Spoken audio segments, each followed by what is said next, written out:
안녕하세요. 김성길 목사와 함께하는 사람 이야기 제2단원 G7 과정입니다. 이 시간에는 9-2 일의 장점을 찾아라 두 번째 말씀을 나누겠습니다. 페이지로는 123페이지입니다. 지난 시간에는 우리가 왜 일을 해야 되느냐? 첫 번째, 하나님이 일하고 계신다. 둘째, 일은 인간 존재의 목적이며 축복이고 열매다. 이렇게 정리를 했습니다.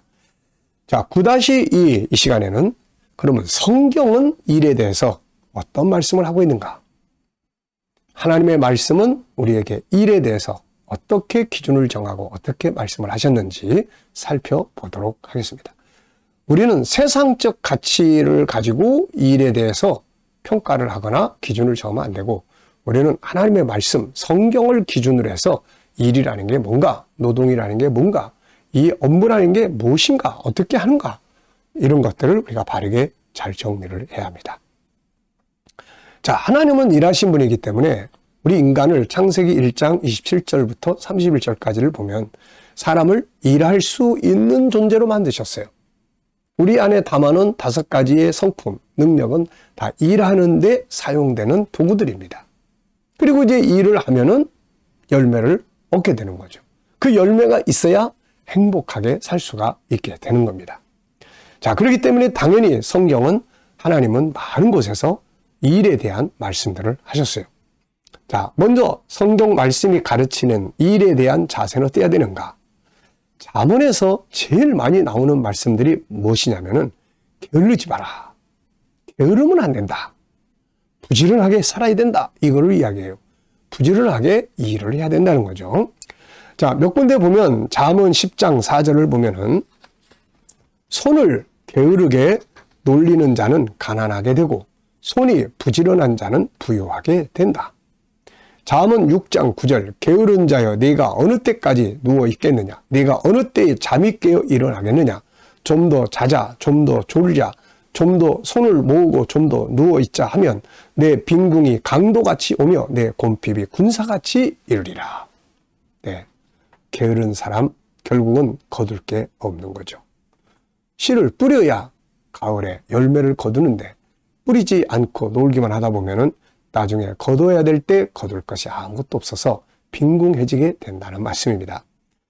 자, 전 시간에도 우리가 살펴봤습니다마는 사도 바울은 데살로니가서 3장 10절에서 우리가 너희와 함께 있을 때도 너희에게 명하기를 누구든지 일하기 싫어하거든 먹지도 말게 하라. 이렇게 이야기를 하는 거예요.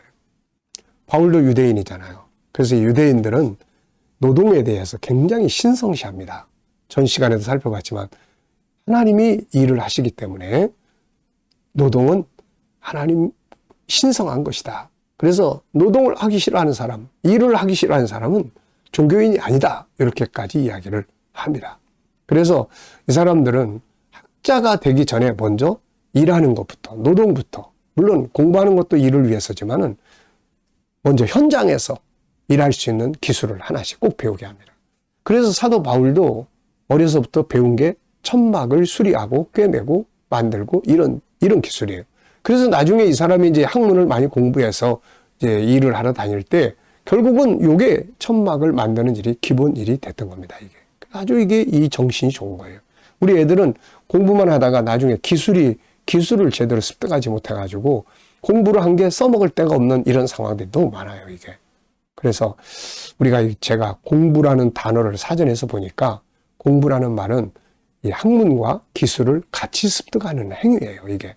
그러니까 학문만 닦는 게 공부가 아니고 현장에서 일할 수 있는 노동, 기술, 이거를 또 공부라고 이야기를 한다고요. 그러니까 이거를 반드시 같이 습득하도록 해야 됩니다.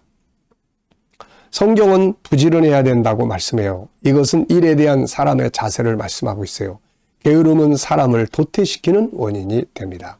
나중에 무기력에 빠지게 되고 그래요, 이게. 자, 성경의 사람들이 보여준 일의 자세.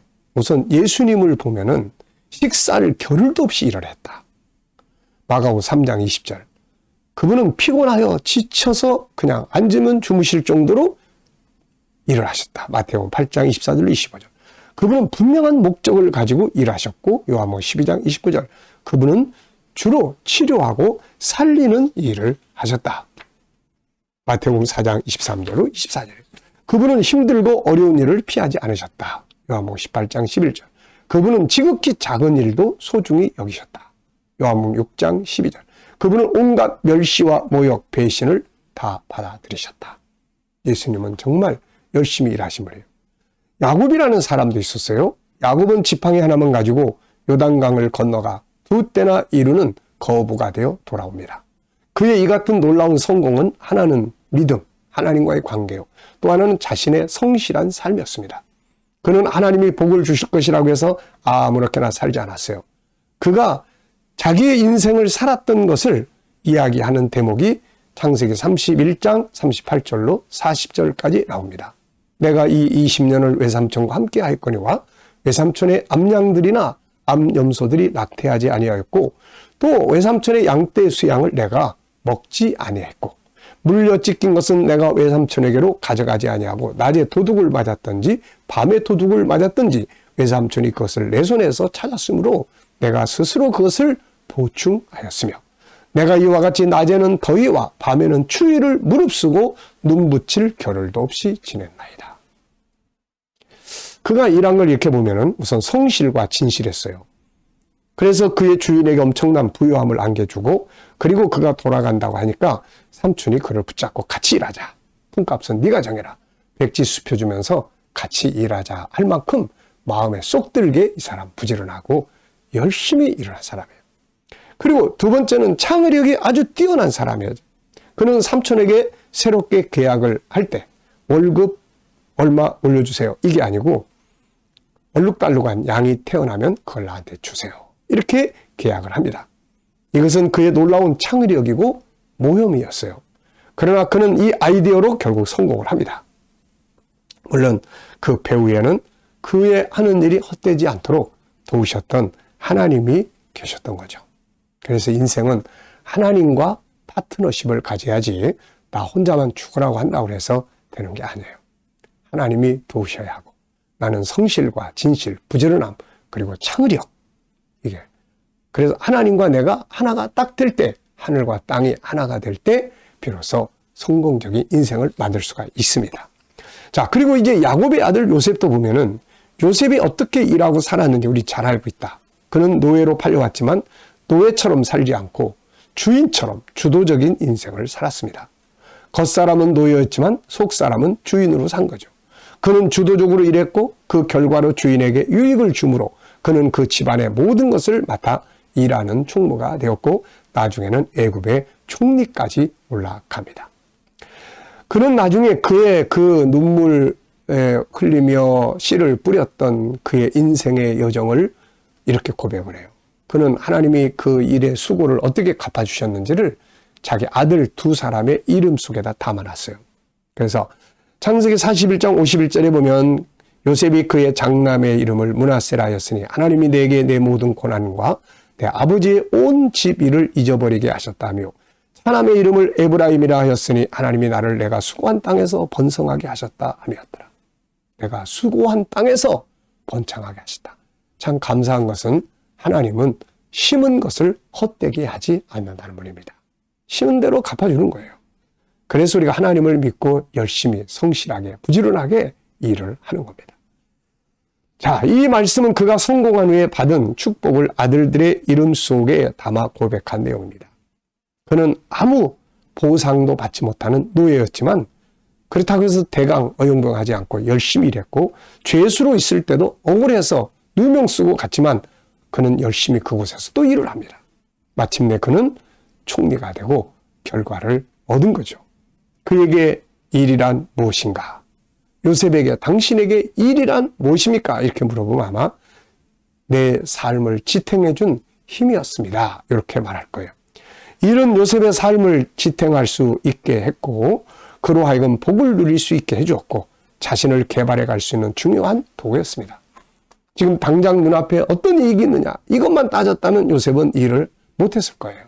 노예로 일하는데 무슨 대가가 있겠어요? 또 감옥에 내려가서 억울한 누명 쓰고 갔는데 그 감옥 속에서 뭐 하려고 일을 합니까? 네. 여기서 뭐 내가 일한다고 해서 뭐. 그러니까 현실 속에서는 아무 대가가 없었지만은 그가 믿은 건 하나님이에요. 하나님은 반드시 갚아주신다. 그 믿음 때문에 그는 감옥이 됐든 노예가 됐든 대가가 아무것도 없었지만 열심히 산 겁니다. 열심히 일하고 열심히 수고하고 때가 되면 거둔 거죠. 우리도 이 진리를 믿고 일을 해야 합니다. 자, 이 시간은 여기까지 하도록 하겠습니다. 감사합니다.